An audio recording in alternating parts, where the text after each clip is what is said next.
your practicing certificate for the year 2014.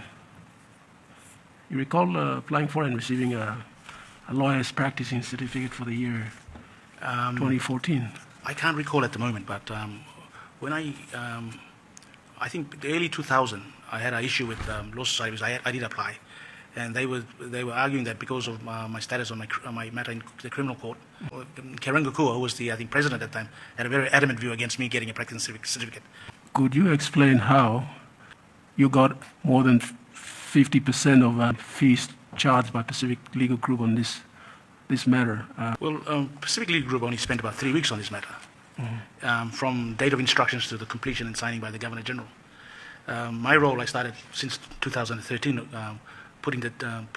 doing work on this matter through IPIC and also looking at documents for Norton Rose and advising him, having meetings. So I spent time in the last 3 weeks before the matter went into cabinet and got approved and signed by the Governor General. So that's why I think my bills were more than Pacific Legal Group, and they accepted that. Mine does relate a little bit to your fees, Mr. Maladina. Mr. Latimer said, well, you should sort of do a ballpark figure and work it out, and you discussed with him what was, I think, I don't think these are your words, but what was a fair thing for all the work that you had done. So was it a composite fee note that you gave for the work relating to the IPIC transaction, which of course never eventuated? It didn't eventuate. Didn't go anywhere. And then this new retainer to advise on the purchase of borrowing money to buy all search shares. Was it a composite bill for both pieces of work? No, I just rendered one bill. But that's what I think a composite bill That's correct. means. Yeah. Correct. Yes. Yeah. I didn't differentiate. All right. Thank you. Thanks, Mr. Commissioners, Chair. with your Any questions arising from that? Yeah, 2 questions, if it pleases. You referred, in answer to Chief Commissioner's questions, a disagreement of law with the members of PGL. Do you recall that? That's correct, yeah. And do you recall... Not with PGL, but with the transaction team. The transaction team, very well. And do you recall the area of law or legal issue that concerned this disagreement that you recall? It's in relation to whether Parliament should approve this loan first or not. And it came down to Section 209. And when Section 209, when we focused on it, I believe that matter was dead in waters. The whole transaction was dead in the water. Then I think through UBS and the Sydney Group transaction team, I don't know who, whether it's Norton Rose or Ashes, they brought in this Loans and Overseas Borrowing Act. And when that opinion was dropped in Port Moresby, in PLG, we discussed it.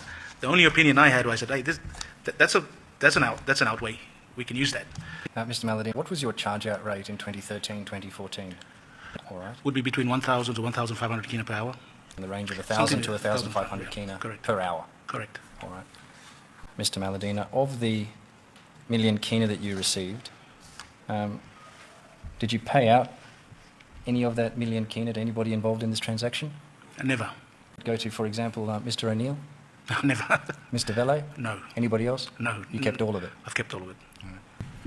Sir, do you swear that the evidence you shall give to the Commission of Inquiry touching the matters in question shall be the truth, the whole truth, and nothing but the truth? If you do, please repeat after me. I do, and so help me God.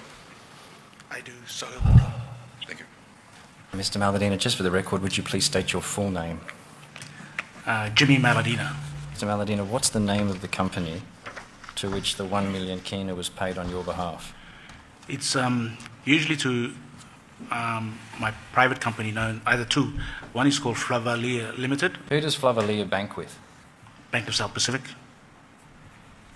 And has it had an account with Bank of South Pacific throughout its existence? Yes, for I think the last 30 years. And it continues to have an account there? Most certainly, yeah. And Property and Investment Consultants Limited, who does that bank with? Bank of South Pacific. And similarly continues to hold... For the last 30 years, yes. Last 30 years. And so you would issue fee notes to Pacific Legal Group from one or other? That's correct. And in your mind, what's the purpose of the separation between the two? Because I try to keep my consultancy matters to Flavalia more than property investment. Property investment is a property company of mine that does constructions and building, and I try to keep them separately. But sometimes there could be an overlap, and some of my invoice can come from property investment consultant or Flavalia Limited. All right. Who are the names of the people in Pacific Legal Group that you worked on in relation to the UBS deal? Would be John Beattie and Emmanuel Asigal. And only those two? Those two were the principal contact I had. All right. Any contact with Angelina Sarriman? No. All right. Now, paragraph 8, you referred to Anthony Latimer of Norton Rose. When you say that you've known him for 10 years, do you mean 10 years from today? As in... I think 10 years from 2014. I do know the family longer than that, but professionally about 10 years from 2014. All right, I understand that. Do you know when Mr. Latimer became a member of Norton Rose Lawyers? No. Is your professional, or was your professional relationship with Mr. Latimer one that involved Norton Rose Lawyers at all times? Prior to that, another firm, but I can't recall the name of the firm. And when he continued, when he joined Norton Rose, yes, my association continued with him to Norton Rose. All right. What you tell us in paragraph 9 is that the approach in relation to the UBS deal occurred in late 2013 from Mr. Latimer. How did that approach come about? Well, Mr. Latimer did a lot of work for IPBC at that time, and we talked about those, the transactions and the engagements he had in PNG, through which, like Department IPBC. But around September of 2013, if I can recollect correctly, he approached me and asked me to help him, assist him in some of the work that IPBC gave him in relation to the IPIC bond and other matters like the Sovereign Wealth Fund and the legislations around those entities. So it's around September 13 that I started talking to him and going down to Sydney to meet with him and discuss matters and assisting him on advice work here. Now, was Mr. Latimer ever admitted in Papua New Guinea? I don't know. But he did a lot of work here, didn't he? He did a lot of work in PNG through his Norton Rose office. Yes. In Sydney. Yes. Did Norton Rose ever have an office in Port Moresby? At that time, no. What about later? Probably later they did open an office, yes. Yes. And Mr. Latimer used to travel to Port Moresby quite often, didn't he? That's correct. And it was for the purpose of doing work? I can't comment on that. You have to ask him that. But I met him in relation to transactions that we were discussing. I do work with him, but I don't go and meet clients with him unless I'm invited with him to go and see IPBC and other relevant clients. I go with him. But doing legal work directly, I thought that he didn't do any work in PNG, but he took most of the work down to Sydney and advised there. And when he requires lawyers, legislations, PNG legislation to be interpreted, he usually gets either Pacific Legal Group or other law firms in Port Moresby. Understand. And why would he come to see you if you didn't have a practicing certificate in 2013 to do legal work? I was his point man. I was his contact in Port Moresby, and because I know of him and we do have a relationship, whether personal or professional, he does come and see me about things. And on this occasion, you referred him as his point man to PGL? To PGL, yes. Now, what did he tell you in late 2013 about work that was to come? Well, we did review. He asked us for some advice around the law in PNG, and but the issue was that we were all waiting for the IPIC bond or the Arabs to make a decision as to whether they're going to keep the oil shares or exchange it with the government. And it was on that basis that we were all waiting and contemplating the decision of the IPIC bond holders. And basically we were just discussing in relation to that, yeah. Was Norton Rose and PGL going to be involved in the refinancing of the IPIC exchangeable bond? If the decision were made and if Norton Rose were still engaged on the matter, obviously believing that PLG will be given that work. So we were also working towards that end, yeah. To your knowledge, when was Norton Rose formally engaged by the state? I believe they were early 2013, or could be earlier than that. They were engaged by the state. 2013? Yeah. Whether the state, meaning could be a subsidiary of the state, or an entity of the state, or state itself, I'm not too sure, yeah. I understand. Given your relationship with Mr. Latimer, did he not use your services directly? What was the need for Pacific Legal Group? I don't know, but we were working on a lot of transactions, other matters too on this matter. In relation to the IPIC bond? Yeah, so in relation to the IPIC bond, when Mr Latimer came to see you, why did you not become Norton Rose's consultant? We've always worked in that particular settings like that. That if any work he was going to brief any PNG council, it was going to be Pacific Legal Group. So does that mean that Mr Latimer had an independent relationship with Mr Assigau and Mr Beattie of Pacific Legal Group, and he could have just gone to them directly? He could have. I mean, Assigau and John Beattie were lawyers, and he's a lawyer, so he can talk to them, obviously. Yeah. Well, that would have saved the state $1 million Kina. Not necessarily. Why? Because at that time when IPIC bond, when IPIC was also, I've done a lot of work already with Norton Rose. So my fees I was always discussing with Anthony Latimer during the year 2013, how I was going to get paid, whether I bill through Sydney and I get paid when they render the invoices in PNG, and Latimer always procrastinated on that, delayed me on that subject. But that's not what paragraph 9 says, is it? What does paragraph say? Because paragraph 9 says that it was in late 2013 that Mr Latimer approached you. So you weren't working for Mr Latimer throughout 2013. I was. Around later in the year, between September 2013. That's when this thing, we were going to be formally engaged in it. So the reason for engaging you is because you needed fees? And doing the work. Right. In paragraph 12, you refer to meetings and documents. Who did you meet? Paragraph 12. We met most of the departments when Anthony's up here and in Port Moresby, and he wanted to meet particular departments. We will go together and meet them. I'll come back to that question, Mr Maladina. I'll put it to you a little bit more fairly. Mr Assigau said to us that the arrangement that you had with PLG was that you took them work and you got the big cut of the fee. Is that how you would describe it? No, totally disagree with that. Or how did you bill PLG for the work that you did take them? Well, I'll discuss with Anthony, and if in relation to this matter, the UBS transaction. Yeah. Well, in relation to the UBS transaction, my fees were outstanding since September 2013, and I told Norton Rose that I have to capture my fees when we completed the transaction in PNG. So I think around March it was signed. So I rendered, after discussing with Anthony Latimer, I said I'm going to render my fees all up since acting for them September 2013 onwards. And that's why I rendered my invoice to Pacific Legal Group. That's what he recommended I do. And did you render a FINA to Pacific Legal, or did you render it directly to Treasury? Definitely through Pacific Legal Group. All right.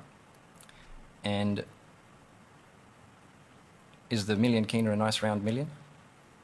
So you have to check the records for that. I think I'm not too sure, but I think it's $1 million Kina. But It's $1 million. from what I'm seeing in the newspapers and all that, it's $1 million Kina. But that's your recollection too, isn't it? That's my recollection. And you don't disagree with Mr Assigau and Mr Beattie, who told us that it was $1 million Kina? I would agree with them. Yes. They have the records. And so how did you come to calculate the $1 million Kina? Well, I discussed with Anthony Latimer and Norton Rose, the accounts area. I don't know who, I can't recall who, but when I suggested it's around 1.2 to about 900,000, we agreed on a fixed figure, or a ballpark figure, $1 million Kina to render, and that's why I rendered that fee to Pacific Legal Group. And you And agreed I have no on- problems. I believe I earned that money. No, I'm not criticising you. I'm just trying to understand how it came to be. And that's a figure that you agreed with Mr Latimer. Most certainly, yeah. All right. And it's on that basis that the state That's correct. paid it ultimately. Yes. And you know that it's the state that ultimately paid it. Yes. Yes. Now, you're also aware that Pacific Legal's fee for the work was altogether 1.6 million Kina, That's what I've heard through the papers, yes. but you have no independent knowledge of that. I can't recollect. It was, as I said, 6 or 7 years ago. So Did you discuss with Mr Latimer what fee should be provided for Pacific Legal Group? a ballpark figure, but then I had to talk to the partners, Mr. Beattie mainly, and I said, finding out how much time they spent on it, and I asked them, what is your fee you would put in together, final bill that we will render to the state. So it's all those settings that we agreed on a fee of about 1.6, I believe. So you agreed the figure of 1.6 million together with Mr Beattie and Mr Assigau? And not Assigau. Not Assigau. Because when those coming to these matters, I only deal with Beattie, who's the managing partner. And but we discussed with Latimer. Then I went back to, I think we all sat down by telephone conversation, and we all agreed, and with approval of Norton Rose, to put their fee down. Did Mr Latimer tell you how much Norton Rose was going to be paid? No. Do you know how much Norton Rose got paid? No. The 1 million Kina, you say it was time costed. How did you calculate the time, and at what rate did you bill for it to equal 1 million Kina? We kept records, but I don't have the records with me at the moment, and I don't think they, since I've left the Pacific Legal Group and my association with Norton Rose, I don't have those documents with me. I understand. So you kept physical timesheets of your engagement on this Not matter? always, because I do estimations sometimes, and I put it on a weekly basis into the records here. And you multiplied the number of weeks by a certain amount, and that's how you get to 1 million Kina? Most probably, but yeah. And what's the weekly amount? I don't know. I can't at this stage. I can't recall. And roughly how many weeks were you engaged? I don't know. Probably from September 2013 to we were paid. I think around when the transaction completed, which was around March 2014. So we were paid, I think, a month later or 2 months later. After that, I can't recall. I understand. But you wouldn't describe your bill as one that's capable of taxation in any... I mean, if the client wants to tax it, obviously the client can request for taxation. But the bill as issued is not an itemised bill. It's a one-line bill, isn't it? But I can't comment on that. Well, it's a matter for the client, I believe. that's not the question I'm asking you. The bill that you issued, and you've got a picture in your mind of the bill, don't you? I have a copy here. Yeah. Oh, very well. Can I please see that? What you've got there is the bill from Pacific Legal, isn't it? I don't think it came. I think I requested because I was not attending the inquiry, but I asked. I think I asked Tiffany to provide a copy to me. All right. Yesterday when I was here. Yeah. But my question was, this is the bill from Pacific Legal Group, isn't it? Dated 20 March 2014. Looks to be here. In the amount of 1.6 million Kina. That's correct. This is not your bill in the sum of 1 million that you issued to Pacific Legal No. Group? All right. I'm asking you about your bill. Do you have a recollection of that bill? Not at this stage, no. No. But is it likely that your bill was in very much the same form as the one from Pacific Legal Group? Could be. Right. And you see that this one from Pacific Legal Group is also not time costed? Correct. And neither was yours? Correct.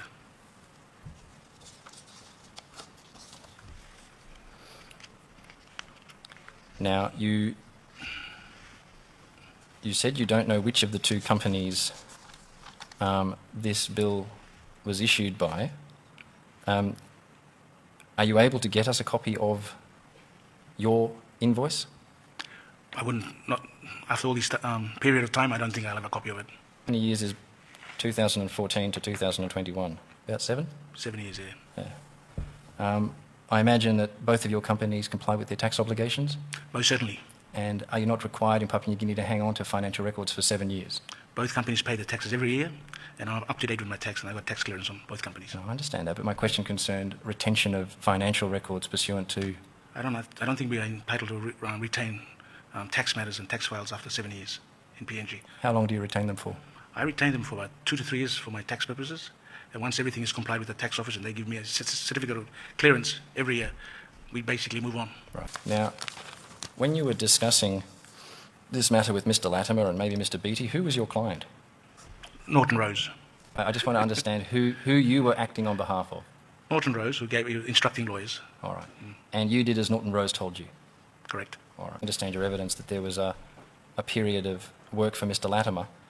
Did that involve letters and emails between you and Mr. Latimer before Pacific Legal Group got involved? I believe so. All right. And do you have any of those emails or letters? Not at this stage. No. Now, let's go back to paragraph 12, because I'll take you to some of these emails.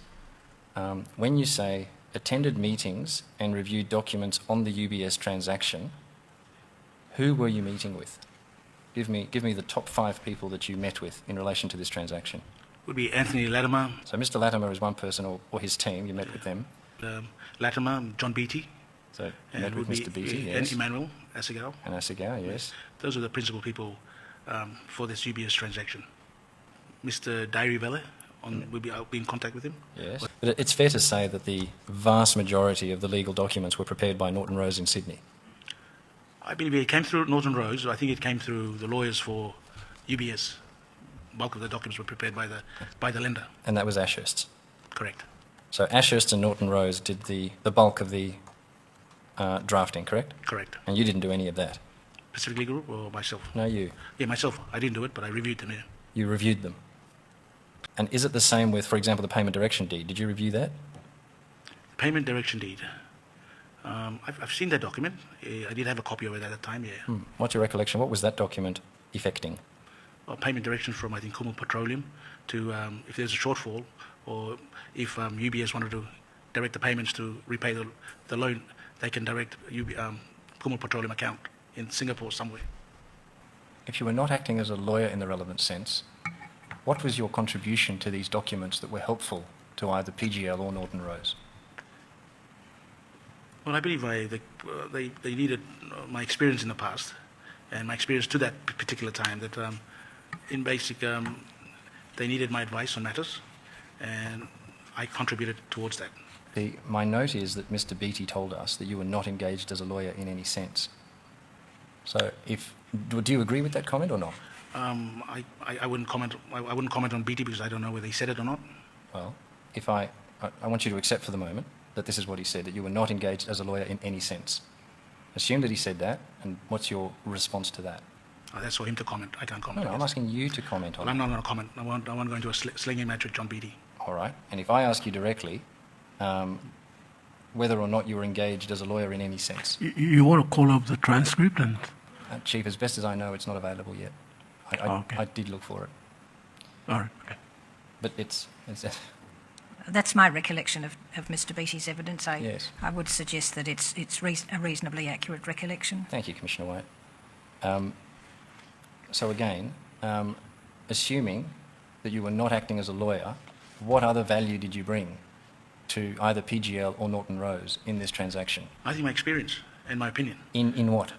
In either law or, for that matter, in law. Right. Because that's the only experience I have. That's right. Yeah. You're not a banker, are you? Definitely not. You're not an economist? Definitely not. And you don't have experience with complicated financial Nope. products and No. facilities? We left most of it with UBS technical side. Yes. And would it surprise you, having seen those documents, that experts before this commission have described them as very, very complex? I would agree with them. Yeah. And you thought they were complex at the time? Definitely. And so the level of your contribution to it was relative to your understanding of those very complex documents. Correct. And that was not a very large understanding, was it? I think nobody in PNG understood them. Not only me. So then how were you assisting PLG or Norton Rose in your comments in relation to documents you didn't understand? Well, they've always asked for my comments in relation to PNG law, and I've always granted them. I gave them that advice. I mean, if they didn't, they wouldn't have come and asked me. Now, but come now, Mr. Maladina. Surely, as a consultant, you must understand the document first before you're able to meaningfully comment on it. You'd agree with that? Correct? Some emails. An email from you to Wendy Isu, who, from her email address, I gather, is a person within Treasury. Is that right? That's correct. And it also appears to be an email sent to Mr. Velle's private email address. Correct. You recognise that email address, don't you? Don't DAIVELE. recognise it, but if it's Diary's email, it must be Diary's email, yeah. And so you're writing, I imagine, to him, bro, this is what State Solicitor just advised. Is that right? Correct. Do you recall sending this email? No. 1st of April 2014. Do you see that? Yeah. And you see that is in response to an email from Daniel Rolpagaria, who was the State Solicitor. Do you see that there below? Yes. And Mr. Rolpagaria's advice is that you're to be paid on a quantum meruit basis. I see that, yep. And as a lawyer, you understand what a quantum meruit means? I have a fair idea, yeah. Well, what does it mean? You get paid on how much time or work you spent on the matter and what the client believes it is meritorious or not. Right. You're entitled to that payment or not. That's what quantum merit means, yeah. And is it your understanding that the way in which you decided with Mr. Beattie and with Mr. Latimer how you were to be paid, was that a quantum meruit basis? Yes. Why? Well, the time and the urgency of the matter, it took a lot of time for us to, in a brief period, from instructions to the completion of the deal only took about a couple of weeks, 3 weeks or so, a month, less than a month, I believe. And also my time earlier on that I spent with Northern Rose, I believe that we were paid accordingly within quantum merit basis. Yeah. See, Mr. Maladina, from what I've seen, this is the only email that you've sent. Is that right or is that wrong? I cannot agree with you on that. Yeah, You sent other emails, definitely. but you no longer have them. No. And there's an email sent from David Frecker, and it's recorded as sent on the 25th of February 2014. Do you see that? 25th February. 25th of Feb, yes. And now you see who it's being sent to. It doesn't seem to record you. Is that right? I can't see my name on it here. No. And Ashursts were the lawyers acting for UBS, were they not? Correct. And you see there the first person identified is Mitchell Turner. Yes. And who was Mitchell Turner working for? Mitchell Turner works for UBS. Right. Now see Mo Stevens, or Stephen Mo. Which way is it? Sorry. Is it Stephen Mo? Stephen Moe, I believe. Yes. And he's at Norton Rose, is he not? You can see that from his email. That's correct. So this is now who you say is your client, and he's writing to John Beattie at PGL, right? Correct. They're not copied into this email either. Can we just go back to the head of that email? So Stephen Moe, rather, has sent this only the PGL team, but he doesn't seem to have sent it to you. Do you see that? Yes. And you don't have a recollection of receiving this email either? No. No. And then if we go back one email, we go down to the 27 February email there from John Beattie, and this is now the response. You can see that this particular email came across my my desk. We'll come to because that yes. because of the amendment in it. There's some handwritten notes on it. That's my handwriting. Now, did you just say before that crossing out and the word in handwriting Treasury, if we can just scroll down to the top of the next page, is that your handwriting? That's my handwriting. That's why I said this email must have come across my desk. All right. And it's likely that this came across your desk much later. I can't recall. Well, let's go right to the top of this email. And do you see the date there? 24 March. Mm-hmm. Mr. Beattie sent his email on the 27th of February 2014. And so a month later, on the 24th of March, Mr. Latimer now provides this chain to you, does he not? And only you, and says, Jimmy, note the advice of Ashurst in particular. I read that, yeah. Yeah. And Mr. Maladina, I first want you to observe the date. It's the 5th of March at 6:33 p.m, and that's the evening before the NEC meeting on the 6th of March, is it not? Correct, yeah.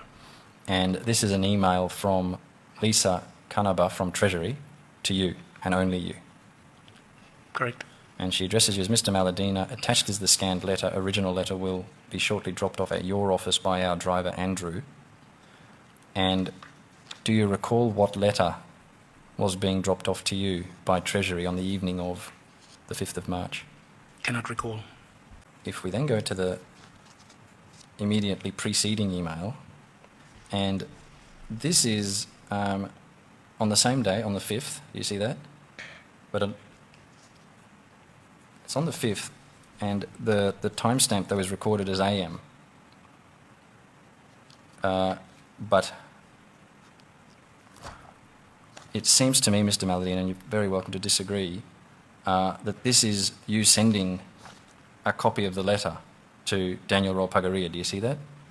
Yes, I see that, yeah. The signed letter of instruction that you refer to is likely to be the one that was dropped off at your office by the driver sometime after 6:30. Cannot recall. All right. In any event, you know that on the evening of the 5th, the State Solicitor was asked to provide legal clearance in relation to a number of documents. I believe so. Recollection could have happened. You have no recollection of that? I can't comment for certain. All right. Do you have a recollection of either delivering or arranging documents to be delivered personally to the State Solicitor after hours? No, I cannot remember. On the 6th of March now at 7:57 a.m, Daniel Rolpagaria writes to you and says, thanks, I've got the letter and prepared clearance overnight. We'll just tidy it up and deliver it to Treasury. And he's advising you of that and only you. Do you see that? I see that, yeah. Now, is your recollection that you were the point man so far as the state solicitor was concerned. No, that's not correct. Well, why is he only writing to you then? We have to ask him that, but I can see that he wrote to me, yeah. All right. And then if we go up another email, 90 minutes or so later, you FYI, so you forward that, do you not, to Dari Vele and Latimer and Mr. Assegow. Correct. It appears that Mr. Latimer is ecstatic because in capitals, thanks Jimmy. I wouldn't know how he felt that time. And so you have no recollection of him, in effect, congratulating you for obtaining the state solicitor's clearance? I mean, you bring the emails before, but I can't remember at that time, back. You have no recollection of any of this? No. I mean, generally I know that we were pushing to get the clearance because I think there was an NEC decision, NEC meeting on the 6th, and our client, Norton Rose, and together with the Treasury were really trying to get the clearance so that NEC paper can go to Cabinet. Yeah. Because if the clearance doesn't happen, then NEC won't sit and deal with the matter. And you were involved in that process? Oh, you could see that some documents were dropped off with state solicitor for clearance, and the clearance was given. So that's the extent I've been involved in here. So I just want you to clarify something, Mr. Maladina. This is an email from Emmanuel Assegow to Mr. Moe, Mr. Beattie and Mr. Latimer. You see that? I see that, yep. And Mr. Moe says the documents have been printed. Jimmy had organised to meet with the state solicitor at 3 p.m, but all documents hadn't come through, so he is organising to meet with him tonight. Do you have a recollection of whether or not you met with the state solicitor on the evening of the 4th of March? No recollection. Do you recall any meetings that you had with the state solicitor in or about March 2014 concerning this transaction? Not that I can recall, but probably via telephone calls we would have discussed this matter, but I didn't meet with him at his office on the UBS transaction. Now, what involvement did you have with the Prime Minister directly in relation to this deal? Not much.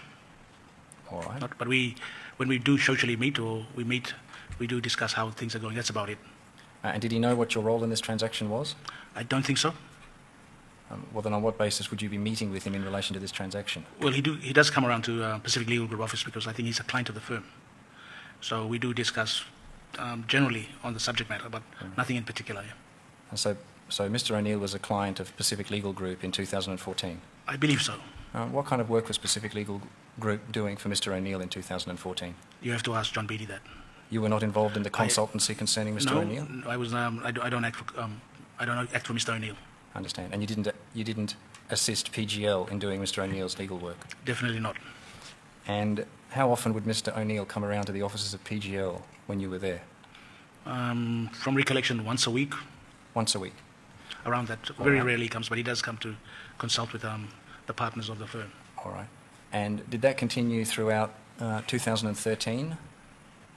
I believe so. And earlier? Could be. What about afterwards in 2015? Could be. I can't comment on that. No, but... Because I don't act for him, so I don't know. I understand. I'm asking a recollection, and do I take it that, perhaps not every week, but generally your sense is that on a weekly basis Mr. O'Neill would visit the offices of PGL from 2013 to about 2015? That's my recollection, yeah. Thank you. There's an email from Paddy Gillick to you and Mr. Vele, principally. Do you see that? Yes. And now Paddy Gillick is an officer at UBS, isn't he? That's correct. And so UBS wrote to you in these terms, Jimmy, he addresses you directly, draft resolutions for the board of NPCP and IPBC attached as you requested. What can you tell us about that? I cannot recall what those documents are about. All right. And then Mr. Gillick goes on to say, also, we will send through a step-by-step timeline of what needs to happen this week so you and Dari can brief the PM. I see that, yep. And you did you not, brief, together with Mr. Vele, the Prime Minister, on this transaction? I cannot recall. You have no recollection of briefing the Prime Minister together with Mr. Vele? I have no recollection. What about briefing him alone? No recollection. Briefing him with anyone else? No. You just have no idea? No. When did you stop work on the UBS deal in 2014? I think after the transaction was completed and signed off. Which was in about March, yes, wasn't it? and then I think the idea was to transfer the loan to Kumul Petroleum. Yes. And I had only one meeting with members of Kumul Petroleum lawyers, I believe, at that time. I only remember a person by the name of Rob Kelly, Yes. because he was a partner of Gaydon's before. So I met him for a first meeting we had, I think up in Port Moresby somewhere, I think at the office. But the meeting didn't get off that well. And after that particular meeting, I decided not to deal with the matter anymore. So I basically told Pacific Legal Group members of the partners of the firm, I said, you can deal with Kumul Petroleum from that on. I won't be a party to that transaction anymore. That I can specifically recall because I didn't get along with members of the legal advisors of Kumul Petroleum. Was that a disagreement over fees? I think just over attitudes. I personally didn't like the tone of what was coming across from Rob Kelly, so I didn't want to participate in it. Did you render a fee for that work? I don't think so. Just about done, Mr. Maladina. Of the million Kina that you received, did you pay out any of that million Kina to anybody involved in this transaction? Never. Did any of it go to, for example, Mr. O'Neill, Never. Mr. Vele? No. Anybody else? No. You kept all of it? I've kept all of it. I have no further questions, Commissioners. Thank you. Right, Mr. Maladina, thank you for your evidence, and you may be excused. Thank you, Commissioners. Thank you, Mr.